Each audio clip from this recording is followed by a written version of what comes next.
गिरिराज सिंह का एक video viral हो रहा है कि फूड पे लोग बोल रहे हैं कि बिहार के आप मंत्री हैं, बिहार में एक भी नहीं लगाया, दूसरे जगह साथ साथ लगा दिए। तो बोल रहे हैं कि लास्ट में सर की नेगेटिव सवाल क्यों कर रहे हैं कैमरा बंद होने के बाद, क्या कुछ कहिएगा सर? अब मैं क्या कहूँ, गिरिराज सिंह तो गिरिराज सिंह ही हैं, बेगूसराय के सांसद हैं, केंद्र में मंत्री हैं और हिंदू मुसलमान करने के अलावा कुछ आता नहीं है। 12 महीने जहर की उल्टी करते हैं। अब इनसे किसी पत्रकार ने पूछ लिया कि आपने देश में 9 फूड पार्क खोले, बिहार में नहीं खोला, तो उस पर विफर गए कि आप नेगेटिव सवाल क्यों करते हैं। नेगेटिव सवाल क्या हुआ? 7 राज्यों को आपने चुना, अब बिहार से आते हैं, बिहार को सर एक भी पार्क नहीं मिला, बिहार के लोग सवाल उठा रहे हैं। नहीं, सवाल नहीं उठाने का है यार, ऐसा निगेटिव पर्सन क्यों करते हैं? तो वो भी कैमरे पे नहीं सर, बैक कैमरे पे जाके बोल रहे हैं। नहीं, किसी भी समय मान लीजिए कैमरा से हटने पर ही तो नेगेटिव सवाल क्या हुआ? पत्रकार का काम है आपसे पूछना। आप जनतंत्र में है, मीडिया चौथा स्तंभ है, खाली दलाली करना तो मीडिया का काम नहीं ना है। मीडिया का काम पूछना भी, इसमें नेगेटिव की बात क्या है? आपने नहीं परफॉर्म किया है। आप चुनाव लड़ते समय आप लोग बड़े बड़े मतलब वादे करते हैं, बहुत फेंकते हैं। अब गिरिराज सिंह जैसे लोगों से क्या उम्मीद की जाए? ये तो मैं देखिए रणवीर सेना के एजेंट हैं। जब रणवीर सेना का सरगना परमेश्वर मुखिया मारा गया था तो ये छाती पीट रहे थे टीवी चैनलों पर आके, क्यों गांधीवादी थे। साल भर ये हलाल झटका हिंदू मुसलमान यही सब करते हैं। अभी तो प्रशांत किशोर ने इनको कहा है कि ज़्यादा बोलिए नहीं, आपकी जन्म कुंडली खोल दूंगा, तब से थोड़ा सकपकाए हुए हैं। तो क्या इन लोग पर मैं कहूँगा। लेकिन ये बताइए सर, ये बिहार के मंत्री है, फूड मंत्री, और उसके बाद बिहार के लिए ये लोग कुछ नहीं करते। जनता भी नहीं पूछती है कि इनके जो जितवाने वाले हैं, कि जहाँ से ये विधायक बनते हैं, लोग जीत के आते हैं, तो उनको पूछता नहीं है लोग, ना कुछ बोलता है। देखिए, गलती तो जनता की भी है ही ना, इसलिए ना बिहार की दुर्गति हुई है। वोट देते समय जनता जात देख के देती है। अब बेगूसराय से चुनाव लड़े तो भूमिहार लोग लाइन में खड़ा होकर भूमिहार को जिता दिए, लेकिन वो तो आपको कुछ दे नहीं ना रहा है।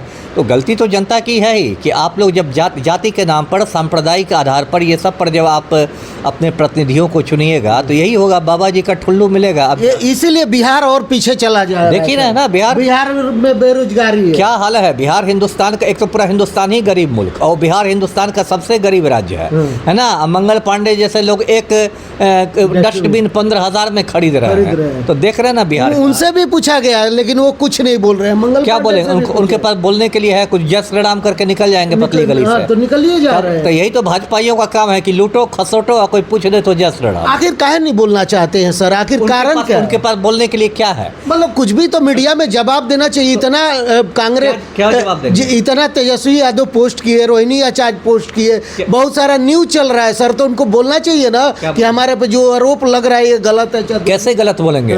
सारे कागजातों के साथ आरोप लग रहा है ना। सारे कागजातों, सोशल मीडिया पर सारे कागजात वायरल हैं। तो एकदम मतलब पक्का हो गया ना सर कि इनको तो जेल में रहना चाहिए।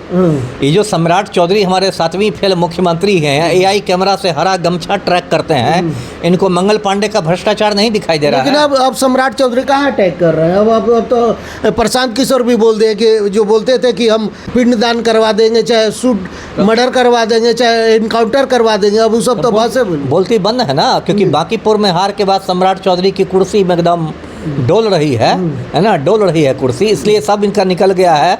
जो बनते थे एकदम तीसमार खान की पिंडदान करवा देंगे तो फोटो पर माला पहना देंगे, तो नेपाल भाग जाइएगा तो हरा गमछा वाला को पकड़ लेंगे, बोलती बंद हो गई है क्योंकि अपनी कुर्सी हिल रही है सम्राट चौधरी। लेकिन क्या कहिएगा सर, प्रशांत किशोर जीत करके और ये 10,000 नौकरी का बात करके एक राजनीतिक मोड़ और भाषा को चेंज कर दिए कि सब पप्पू यादव भी बोले कि हम भी नौकरी दे रहे हैं। बिल्कुल, और ये बहुत खुशी की बात है। बिहार के राजनीति के व्याकरण को बदल दिया है प्रशांत किशोर ने। ये जो राजनीति हो गई थी बिहार, या बिहार क्या कहें पूरे देश में, कि खाली जात पात माई समीकरण, लवकुश समीकरण, चंद्रवंशी, ये वो, हाँ, हिंदू मुसलमान, तो हिंदू खतरे में है तो कब्रिस्तान शमशान, तो मस्जिद के नीचे शिवलिंग है। आलतू फालतू के मुद्दों पर जो जनता को बरगलाया जाता था, तो प्रशांत किशोर ने तो बिहार में राजनीति का व्याकरण बदल दिया। अगर 10,000 क्या, ये 5,000 4,000 को भी नौकरियां दे देते हैं तो बाकी तो 243 विधायकों का आप समझिए।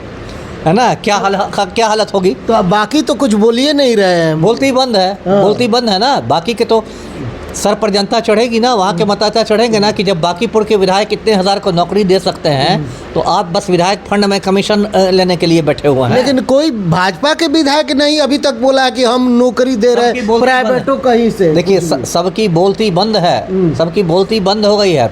आप तो देखिए प्रशांत किशोर तो अब जाके मधुबनी एसपी को हड़का रहे हैं। अब तो बाकीपुर की जीत के बाद उनका मनोबल तो पूरा है ना। कल 17 अगस्त को शपथ लेंगे, उसके बाद विधानसभा में गर्दा उड़ाएंगे।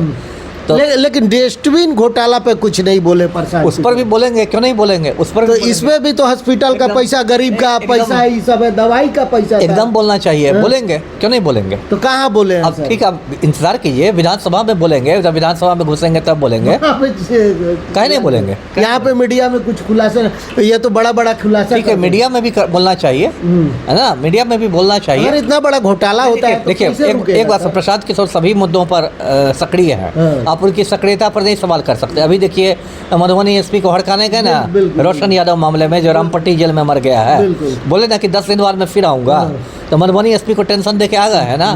तो ऐसे ही मनोज तिवारी कल एयरपोर्ट पे पटना आए हैं सर। अब बोल रहे हैं कि 15 अगस्त पे हम पहुंचे, लेकिन आप उनका बयान सुने हैं सर? देखिए रिंकिया के पापा को तो क्या होना चाहिए, यहाँ पर आके रिंकिया के पापा प्रचार कर रहे थे बाकीपुर में, गमछा बिछा के मांग रहे थे, सैया जी दिलवा मांगे रहे गमछा बिछाई के, तो गमछा पर वोट नहीं ना मिला। इन लोग को तो अब मुंह दिखाने लायक नहीं रहे हैं। दिमागी नक्सल क्या मोदी जी बोलेंगे, मोदी जी अपने उल्टा तिरंगा लगा के घूम रहे हैं, पूरा हिंदुस्तान उन पर हंस रहा है। मनोज तिवारी तो बोल रहे हैं कि दिमागी नस्ली लोग, तो ये किनको बोल रहे हैं लोग? किनको बोल रहे हैं, जनजी को बोल रहे हैं। जेएनजी को बोल रहे हैं? हाँ, जनजी को, घबरा गए जनजी से ना। मोदी जी भी घबरा गए, उनके चेले चपाटी भी घबरा तो गए। जेएनजी मतलब दिमागी नक्सल। हाँ, तो इनके अनुसार मोदी जी के अनुसार, अब मोदी